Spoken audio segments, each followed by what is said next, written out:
Everyone, welcome to English power channel. मैं हूं सुप्रिया, आपकी मैथमेटिक्स एजुकेटर।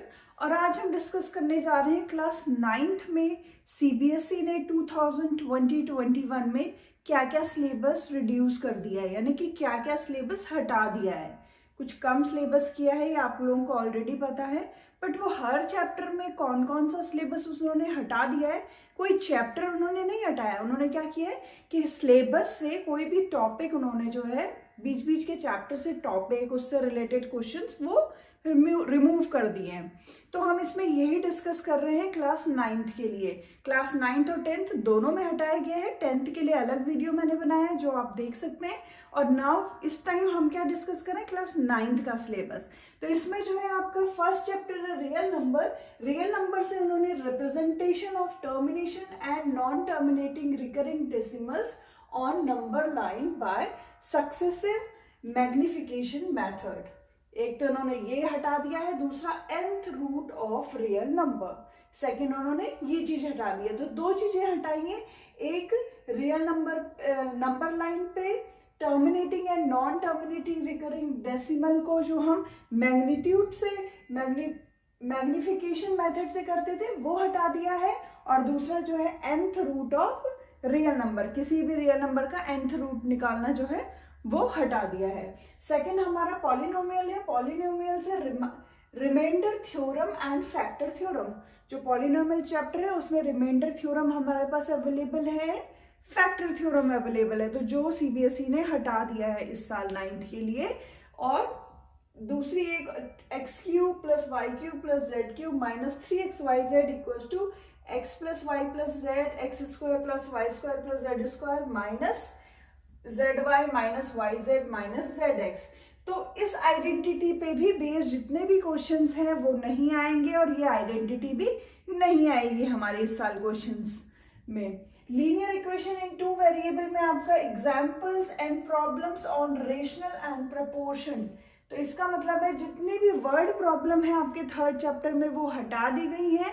और इससे जो है आपको इस ईयर, ओनली दिस ईयर आपको प्रैक्टिस नहीं करनी है। नेक्स्ट ईयर के लिए क्या आएगा, आपका नया सिलेबस आएगा, तो मे बी वो इसमें पॉसिबिलिटीज हैं कि वो रहेगी वो चीजें। बट अभी जो है चैप्टर 1, 2, 3 का ये था। Now we are coming chapter 4। Next chapter आता है हमारा ट्राइंगल्स। और ट्राइंगल से ASA congruence and inequalities of triangle. ये एएसए कॉन्ग्रुएंस जो है आपके पास वहां पर प्रॉपर्टीज है, एएसए ऐसे side angle side angle side angle. तो उसमें से ये वाली प्रॉपर्टी एएसए वाली आपकी जो है हटा दी गई है। And second is inequalities of triangle. तो ये दो ही ओनली टॉपिक्स आपके हटाए गए हैं ट्राइंगल से। नेक्स्ट है आपका areas of parallelogram and triangle. तो इस चैप्टर को आपको कंप्लीट हटा दिया गया, कंप्लीट चैप्टर टेकन आउट। तो it means this year you are not going to read this chapter, क्योंकि इससे कोई भी क्वेश्चन नहीं आने वाला है फाइनल एग्जाम में आपके। नेक्स्ट है आपका circle.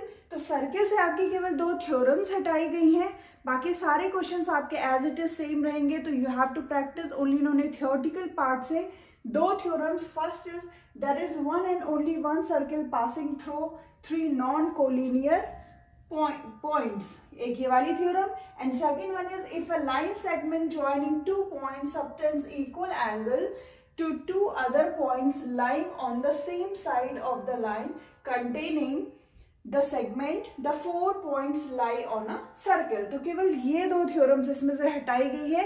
and as you know that circle is very important chapter for 9th, for 10th and 11th, 12th also। आपकी बाकी क्लासेस में भी काफी इंपॉर्टेंट रोल रखता है, तो आपको इसे अच्छे से करना है only accept these 2 theorems.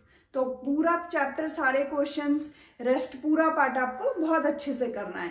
So guys that was circle. Now we are coming towards next chapter. So the next chapter is construction। Construction से आपका construction of a triangle of given parameter and base angle। आपने देखा होगा construction में हमें क्या है, parameter given होता है और एक बेस एंगल गिवन होता है। तो वो वाला जो हमारा कंस्ट्रक्शन का पार्ट है वो हटा दिया गया है, बाकी rest everything will come.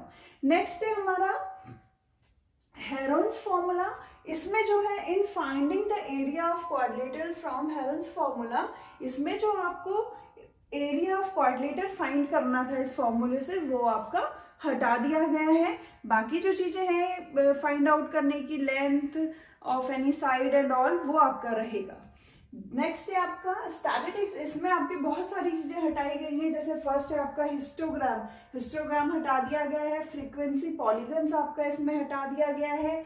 Mean, medium and mode of ungrouped data, ungrouped हटाया गया है, ग्रुप डेटा का नहीं हटाया गया है, तो इस बात का आप ध्यान रखेंगे। आगे आपका जो है जिन चैप्टर्स में से कुछ भी नहीं हटाया गया है, चैप्टर विदाउट एनी चेंज, वो कौन कौन से चैप्टर्स हैं? वो है हमारे coordinate geometry, line and angles, quadrilaterals, surface area and volume and probability. तो ये जो आपके 4-5 चैप्टर्स हैं लास्ट में जो मैंने दिए हुए हैं, इनसे आपका कुछ भी नहीं हटाया गया, यानी कि एज इट इज जो पूरा चैप्टर आपका एग्जाम में आएगा और आपको सारे चैप्टर्स में जितने भी क्वेश्चन, जितने भी थ्योरम्स हैं, everything you have to do.